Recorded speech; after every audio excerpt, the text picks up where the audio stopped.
Mic ठीक करो। अभी आज के प्रेस वार्ता में आप सभी का स्वागत है। इस प्रेस वार्ता में हम लोगों के सामने जनसुराज पार्टी के सुरदास प्रशांत किशोर जी उपस्थित हैं। साथ में आज हमारे बीच में अनूप श्रीवास्तव जी हैं जो अपने साथियों के साथ आए हैं, इनके संबंध में बताया जाएगा। बगल में यहाँ पार्टी जनसुराज पार्टी के जिला के अध्यक्ष राधा रमन मिश्रा जी हैं। उनके बगल में प्रोफेसर सिराजुद्दीन साहब, आप सब जानते हैं, जाने माने चेहरा हैं। हमारे बगल में जिला के महामंत्री योगेंद्र शर्मा जी हैं और मैं स्वयं सुभाष सिंह कुशवाहा प्रदेश संगठन महामंत्री के रूप में आपके जिले में 3-4 दिनों तक हम रहने वाले भी हैं और साथ में पार्टी के सभी पदाधिकारी बैठे हुए हैं। एक बार फिर पार्टी की तरफ से, पूरे प्रदेश की तरफ से, जिले की तरफ से प्रेस वार्ता में आए हुए सभी साथियों का और साथ में जो पार्टी के साथी हैं सबका एक बार हार्दिक स्वागत है। और स्वागत करने के साथ हम आग्रह करेंगे अपने नेता जिनको प्रेस वार्ता में हम सुनना चाहते हैं। आप सभी जानते हैं चुनाव का समय है और इस चुनाव में जो विगत घटनाएं घटी है इस सब के संबंध में हमारे नेता चर्चा करेंगे विधिवत रूप से और हम उसका लाभ लेंगे। अब पूरी हमारी आग्रह होगी अपने नेता जनसुराज पार्टी के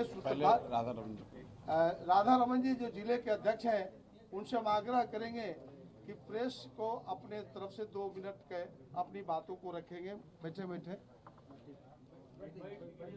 पहले इनका स्वागत। सबसे पहले हम आज की प्रेस वार्ता में स्वागत करते बोलिए, हैं। माइक नहीं है माइक ठीक हो रहा है। तेज आवाज में बोलिए।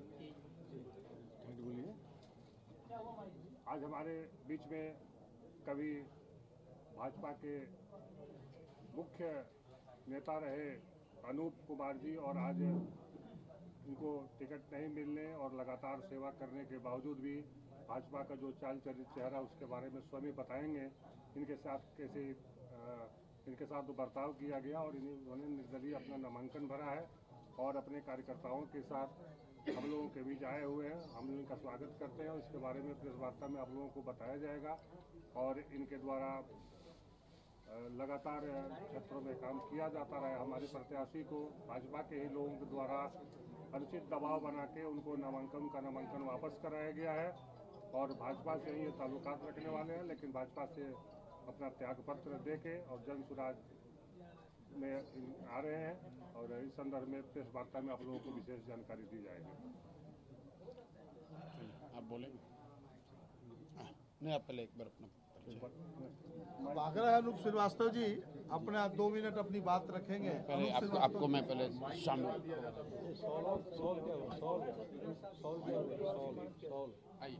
एक बार अनूप श्रीवास्तव जी को प्रशांत किशोर जी से आग्रह है इनको शॉल से सम्मानित करें और हम लोग जोरदार तालियों से स्वागत करेंगे। आज अनूप श्रीवास्तव जी विधिवत रूप से जनसुराज पार्टी में स्वागत है।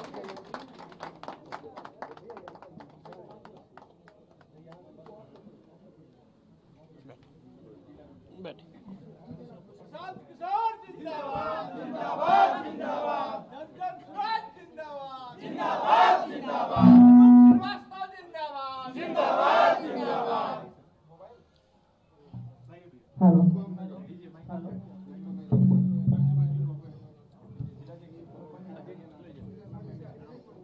हेलो, अब हम अनूप कुमार श्रीवास्तव जी को अपनी बात रखने के लिए माइक देता हूं।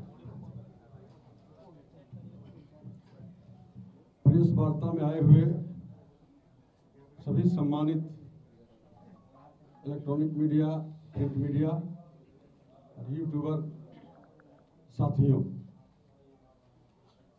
आप सभी जानते हैं मुझे।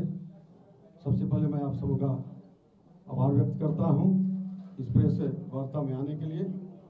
और आप सभी मेरे बारे में जानते हैं, मैं एक जमीनी कार्यकर्ता 1973 से एक विचारधारा को लेकर के और भारत माता को परम होकर शिखर पर ले जाने का जो सपना देखा था और मैं अनवरत काम करता रहा। आप सभी को ज्ञात है 2015 में जब मैं चुनाव लड़ा था तो भारतीय जनता पार्टी के तत्कालीन राष्ट्रीय अध्यक्ष वर्तमान के केंद्रीय गृह मंत्री अमित शाह जी ने यहाँ आने के बाद जो स्थितियां उनके सामने समाज के द्वारा, कार्यकर्ताओं के द्वारा रखी गई, उन्होंने मुझे 1:30 बजे रात में बुलाया। उन्होंने कहा कि पार्टी के द्वारा गलती की गई है, आप ऊर्जावान कार्यकर्ता हैं, आपने इस दल को सींचने का काम किया है और आपके वजह से एक सीट गोपालगंज की भारतीय जनता पार्टी हार रही है। मैं आपसे आग्रह करता हूं, एक सीट जिता दीजिए, आपकी चिंता पार्टी करेगी और मैं करूंगा। अनुशासित कार्यकर्ता होने के नाते मुझे हिम्मत नहीं हुआ अपने राष्ट्रीय अध्यक्ष की बातों को इग्नोर करने का। अनुशासित कार्यकर्ता के रूप में मैंने उनके बातों को स्वीकार किया और तन मन धन से मेहनत करके इस सीट को 3300 मतों से जिताने का काम किया। ऐसा नहीं है कि मैंने ही जिता दिया, लेकिन उस जीत में एक गिलहरी की जो भूमिका होती थी राम सेतु के निर्माण में, उतना भूमिका मेरी भी जरूर थी। मित्रों, दुख तब हुआ जब अमित शाह जी से मिलने का मैं प्रयास करने लगा। 100 बार मैंने मेल भेज करके उनको आग्रह किया मिलने का। 50 से अधिक स्पीड पोस्ट मैंने भेजने का काम किया। 10 वर्षों में 10 बार मैं दिल्ली गया। उनके यहाँ जो मिलने का समय देते हैं शिव मिश्रा जी, उनसे हमारी लगातार बात हुई। 5-5 दिन 10-10 दिन रहकर मैं दिल्ली से वापस आया, उन्होंने मेरी सुध नहीं ली। 15 की घटना के बाद मैं 20 में भी दावेदारी में था। दुर्भाग्य से सुभाष जी जो मेरे ही द्वारा भारतीय जनता पार्टी में लाए गए थे और उनकी निधन हो जाती है 22 में और फिर चुनाव होता है। मैं उस समय भी दावेदारी किया, परंतु मानवता के नाते पार्टी के द्वारा ये कहा गया कि सुभाष जी का शेष अवधि है और वो अब इस दुनिया में नहीं है, उनकी पत्नी को उनका शेष समय दे दिया जाए। मैंने सच स्वीकार किया और उनके चुनाव में भी तन मन धन से मैं काम किया और पुनः उनको जिताने का काम किया। फिर 25 में जो चुनाव हो रहा है, मैं गोपालगंज, पटना, दिल्ली और अपने गोपालगंज विधानसभा के 37 पंचायतों में, नगर परिषद में घूम घूम करके, और मैं ये कहता था कि मुझे इस बार टिकट मिलेगी और टिकट मेरा फाइनल भी था।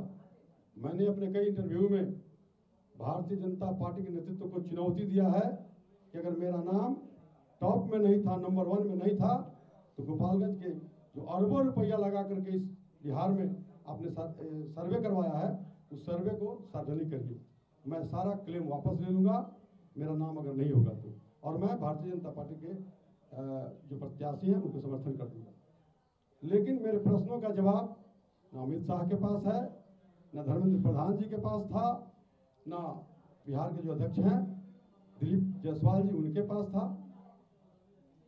तो मैंने सोचा कि क्यों नहीं जनता की अदालत में चलूं। जनता की अदालत में न्याय होता है और उसमें भी गोपालगंज की न्यायप्रिय लोकप्रिय जनता मतदाता भाइयों बहनों से मैं अपील कर रहा हूं और गांव-गांव, घर-घर, गली-गली में घूम रहा हूं। और इसी क्रम में जब टिकट मुझे नहीं मिला, मैं दिल्ली से लौटा, तो सबसे आघात मेरे मन को तब लगा जब बिहार प्रदेश भारतीय जनता पार्टी के अध्यक्ष ने उस व्यक्ति को, जिसने 1973 से अपने खून पसीने से, अपने दौलत से इस पार्टी को सींचने का काम किया, एक राष्ट्रवादी विचारधारा लेकर के मैं काम करता रहा। मैं अपने आप को सनातनी समझता था, लेकिन प्रदेश अध्यक्ष के द्वारा मुझे जाति में बांध दिया गया और मुझे कहा गया कि आपकी जाति बहुत कमजोर है, इसलिए आपका टिकट कट गया।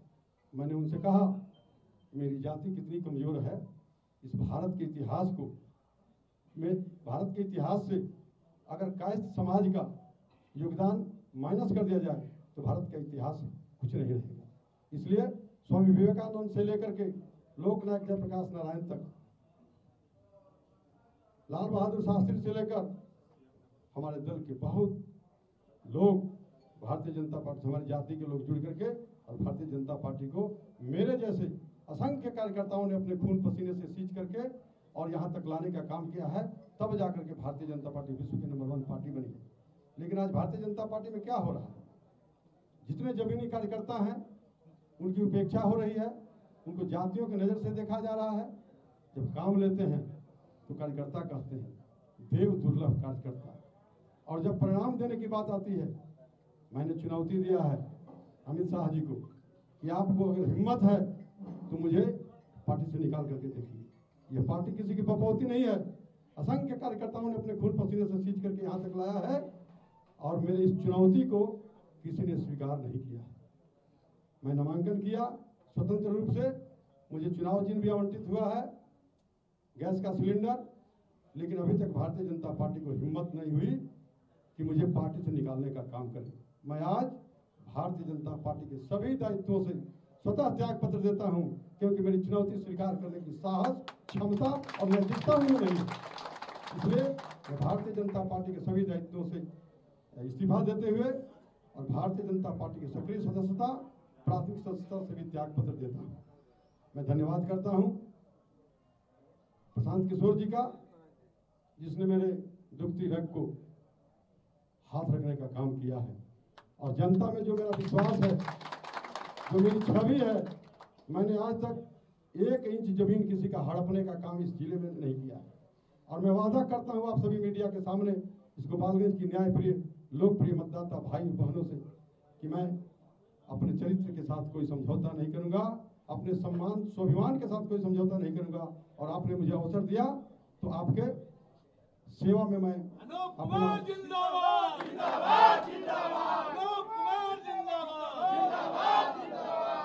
अगर आपने मुझे अवसर दिया सेवा का, तो मैं जब तक मेरे धमनियों में खून का एक बूंद कतरा बहता रहेगा, इस गोपालगंज के निर्माण में, इस गोपालगंज के विकास में अपने पूरे जीवन को मैं समाप्त कर दूंगा। आज कल रात्रि में हमारी वार्ता हुई आदरणीय प्रशांत जी से, उन्होंने मुझे समर्थन देने का वादा किया है। आज मैं इस प्रेस में बैठा हूं, और मैं ऐसा ही मजबूत था। कल तक जितने भी उम्मीदवार नामांकन किए हैं, मैं तो कह रहा हूं लोगों से, सबकी छवि को देख लीजिए, जिसका सब छवि अच्छा हो, जो ईमानदार प्रत्याशी हो, जो कर्मठ हो, जो बहुत दिनों से समाज का सेवा कर रहा हो, आप उसको वोट दे दीजिए। अगर मैं उसमें फिट नहीं बैठता हूं तो मुझे 1 वोट की आवश्यकता नहीं है। और इस तरह से कोई भी प्रत्याशी मुझसे लड़ रहा है, और आज जब जन सुराज का आदरणीय प्रशांत जी का समर्थन मुझे मिलेगा, तो आज ही जीत सुनिश्चित हो जाएगा। कोई दुनिया की ताकत जीत हमारी नहीं हो सकती है।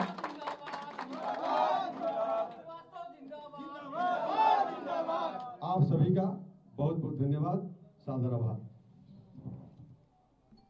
बहुत बहुत शुक्रिया।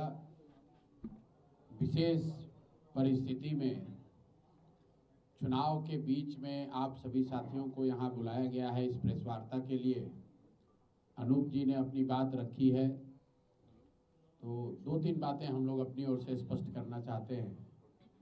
जन सुराज में हम लोगों ने सार्वजनिक तौर पर कई महीनों से ये कहा है कि दूसरे दल में जो साथी हैं, काम कर रहे हैं, अगर किसी वजह से उनके दल में उनके साथ न्याय नहीं हुआ, और अगर वो चुनाव के समय में जन सुराज में आएंगे, तो जन सुराज उनको टिकट नहीं देगा, उनके साथ खड़ा नहीं होगा।